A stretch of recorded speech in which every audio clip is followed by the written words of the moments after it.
warahmatullahi wabarakatuh. Selamat sore, salam sejahtera bagi kita semua. Yang terhormat Ibu dosen Bu Nur Maulidia dan Ibu Bapak guru dan para dosen yang lainnya dan rekan-rekanku sekalian yang saya banggakan. Puji syukur kita panjatkan kepada Tuhan Yang Maha Esa yang telah memberikan kita beribu nikmat.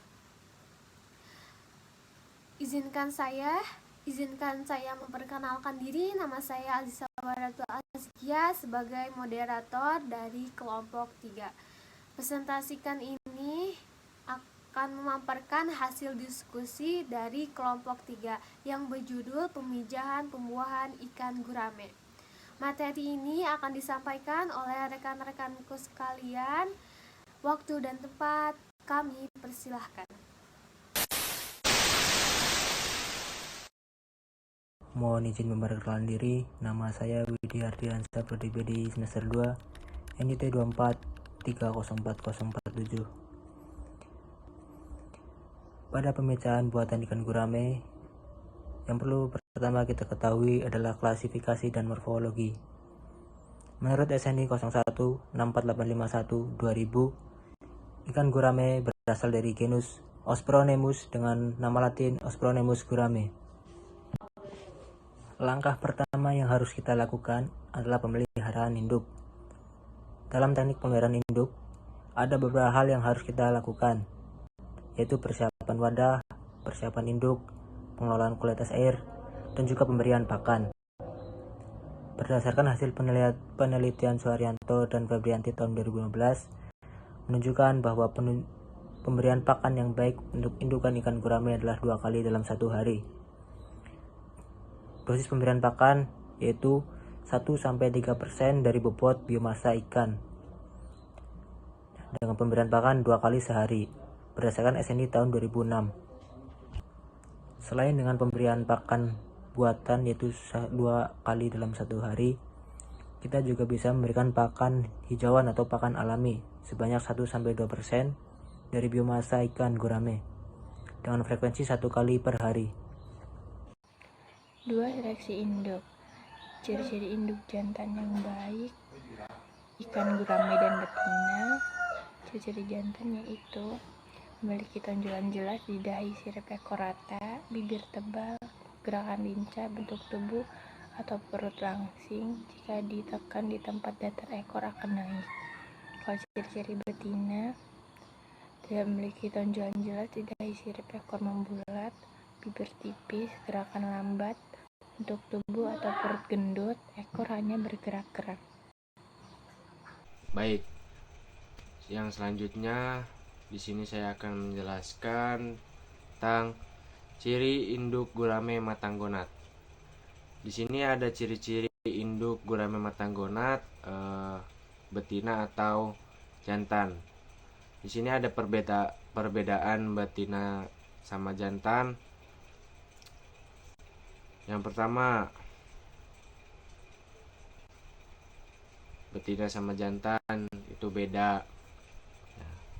Terus selanjutnya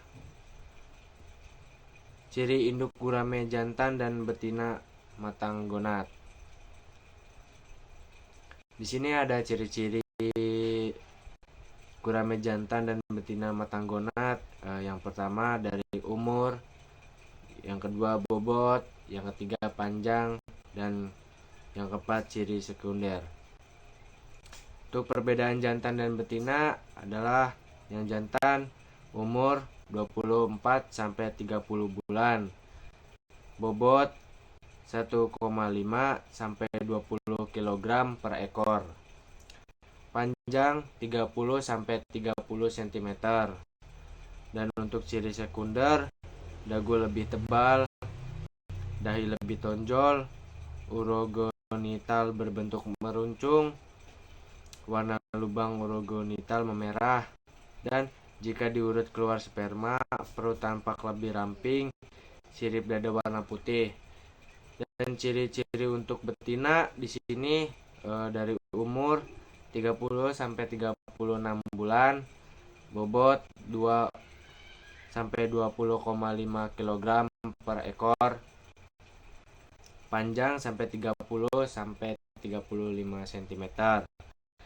Dan ciri sekunder untuk betina, dagu tidak tebal, dahi tidak tonjol, urogenital membulat, warna lubang urogenital memerah, dan jika ditelan keluar telur, perut lebih besar, sirip dada berwarna hitam. Dan untuk fekunditas di sini 1.500 sampai 2.500 butir per kilogram.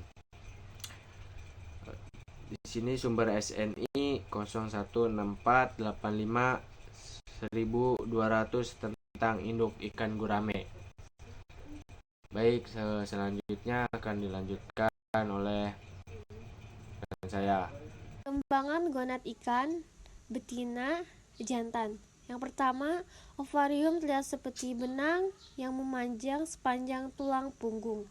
Jantan, testi berwarna jernih dan memanjang seperti benang terletak di ujung rongga tubuh. Yang kedua, betina, telur belum terlihat jelas, namun ovarium sudah terlihat lebih gelap, kekuningan, dan bertambah besar. Jantan, warna menyerupai warna usus, ukuran sudah mulai membesar. Yang ketiga, betina, warna tetap kuning, namun telur sudah dapat terlihat oleh mata. Jantan, ukuran membesar dan mulai muncul seperti gerigi pada bagian tepi. Yang keempat, usus terdesak karena ukuran ovarium yang semakin membesar dan telur terlihat sudah mulai terpisah-pisah.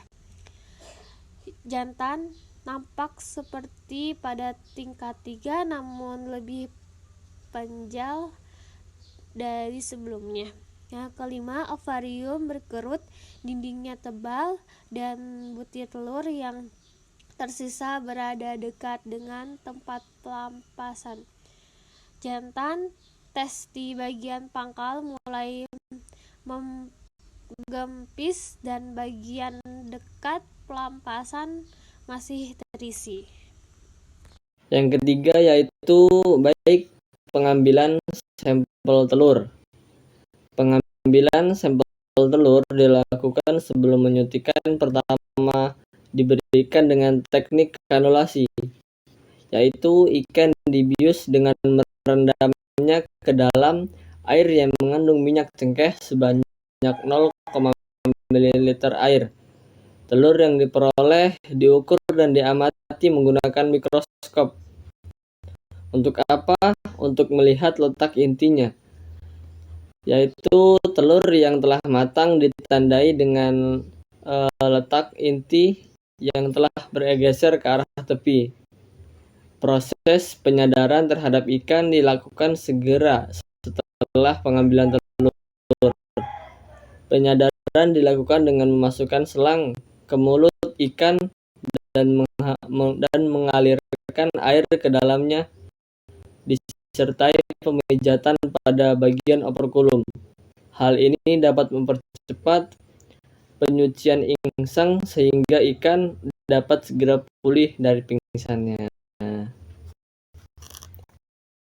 Iya, selanjutnya yaitu dilanjutkan oleh saya, yaitu yang keempat, penyuntikan Ovaprim.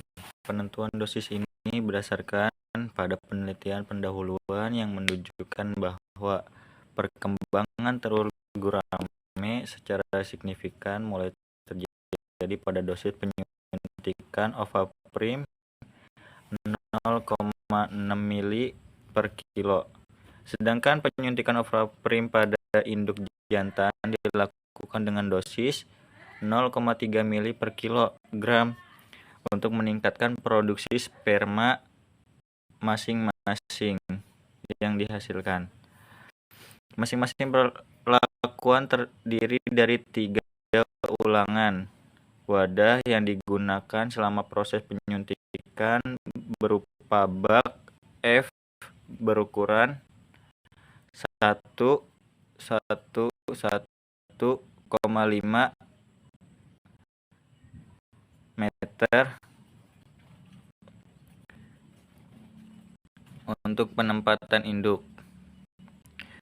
Sebelum penyuntikan, induk jantan dan betina ditimbang untuk mengetahui banyaknya jumlah ovaprim yang disuntikan berdasarkan dosis masing-masing induk. Penyuntikan dilakukan 2 kali secara intramuskular pada bagian belakang sirip punggung. Pengukuran lebar perut induk sebelum penyuntikan pertama dan kedua dilakukan untuk mengetahui perkembangan yang terjadi pada perut ikan setelah penyuntikan. Apabila terjadi peningkatan ukuran lebar perut,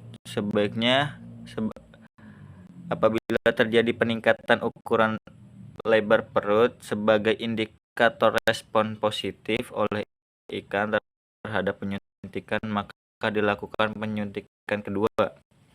Penyuntikan kedua dilakukan pada bagian belakang sirip punggung pada sisi lain dan penyuntikan pertama.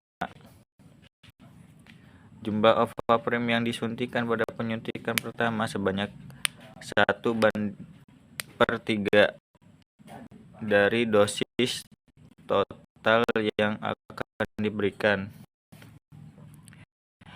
Penyuntikan kedua dilakukan setelah 10 jam terhitung dari penyuntikan pertama, sebanyak 2/3 dari dosis total. Sedangkan penyuntikan induk jantan, penyuntikan hanya dilakukan 1 kali, bersamaan dengan proses penyuntikan kedua pada induk betina. Mungkin hanya itu saja. Dilanjut. Baik, yang selanjutnya akan dilanjutkan oleh saya. Yang kelima adalah pembibitan induk serta pemeliharaan larva. Induk jantan dan betina ditempatkan dalam satu wadah setelah penyuntikan kedua untuk proses pemijahan. Pemeriksaan ovulasi pertama dilakukan setelah 6 jam dari penyuntikan kedua. Pemeriksaan selanjutnya dilakukan setiap 1 jam dengan mengurut secara perlahan pada bagian perut bawah lubang genital. Penyiapan sperma dilakukan setelah induk betina sudah dapat berovulasi. Pengumpulan sperma dilakukan dengan hati-hati agar tidak bercampur dengan air. Induk jantan yang akan diambil spermanya dengan cara pengurutan pada bagian perut secara perlahan ke arah lubang papila. Sperma yang keluar dikumpulkan dengan menghisapnya menggunakan alat suntik atau syringe, menggunakan larutan dan diencerkan fisiologis dan mengandung 0,9 sodium klorida. Pengenceran tersebut bertujuan untuk memperbesar peluang pembuahan dan memperpanjang masa aktif sperma. Cara ovulasi telur pada induk betina hampir sama dengan cara pengambilan sperma pada induk jantan. Akan tetapi, posisi induk betina pada saat pengurutan tidak dibalik sehingga telur yang dikeluarkan dapat ditampung dalam wadah. Pembuahan dilakukan dengan memasukkan sperma yang telah tersedia ke dalam mangkuk berisi telur dan diaduk sampai rata secara perlahan beberapa menit sebelum telur ditebar. Ke dalam mangkuk diberikan sedikit air lalu didiamkan beberapa menit untuk mengaktifkan sperma. Telur yang telah dibuahi ditebar dalam akuarium penetasan yang telah dilengkapi dengan sistem aerasi. Telur yang menetas akan menghasilkan larva yang kemudian dipelihara dalam wadah yang sama berupa akuarium berukuran 25 x 25 x 25 cm. Larva tersebut dipelihara selama 10 hari sampai memasuki masa untuk makan pertamanya. yang mana ia mulai dapat dipindahkan ke kolam. Pengukuran lembah perut. Pengukuran lembah perut induk betina dilakukan sebuah penyuntikan. Kedua, dengan menggunakan jangka sorong.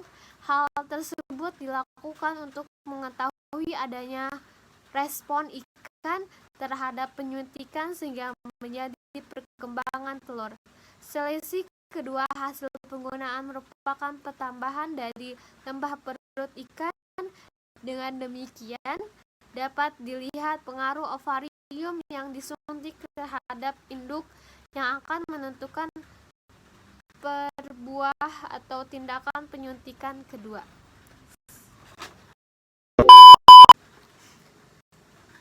Setelah pemaparan materi kali ini, kami juga membuka sesi tanya jawab di komentari di bawah ini.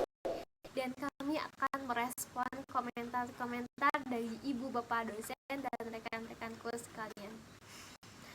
Dan kami harap partisipasi dari ibu bapak dosen dan rekan-rekanku sekalian. Demikian dari presentasi kelompok kami. Kami mohon maaf apabila ada kekurangan dalam pemaparan materi.